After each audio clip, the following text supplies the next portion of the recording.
This is Kevin from Reisch Roofing at 59 Essex doing a repair attempt.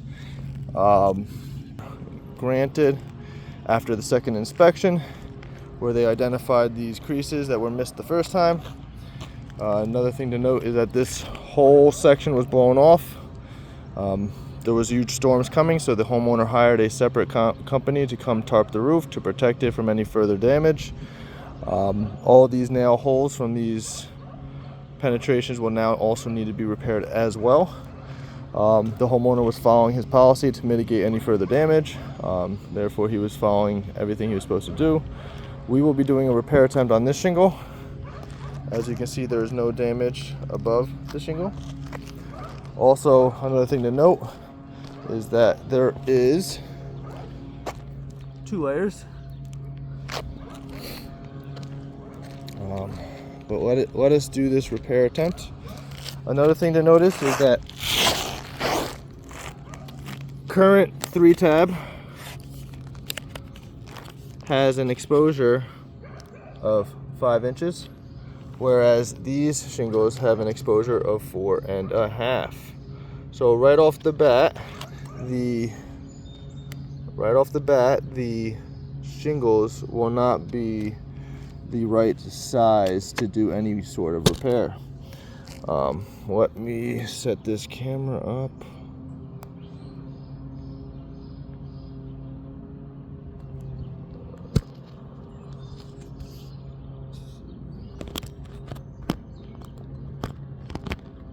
Let's do it on the other side. It may be easier.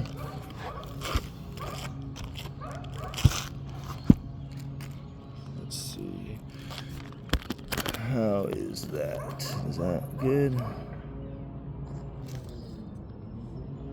will put this to support it. Let's see.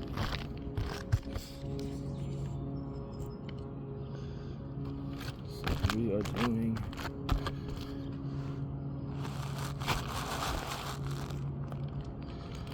that shingle right there. Okay.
So you can see that there are creases forming here, here, here, another one forming right up here, which is ultimately going to reduce the life of those shingles. As you, oh, my shadow's in the way. There is creasing forming up there as well. You can see right there. There's also creasing right here. My professional opinion, these shingles aren't repairable without causing further damage. It's multiple layers. You get this tarp on here, snapped over the ridge to prevent further damage. They have nail holes everywhere. Damage is spread out through the roof, creating uniform appearance would be almost impossible. Actually, it would be impossible. So I just, based on the amount of damage, the size of the roof, and the conditions, I think the whole roof should be replaced.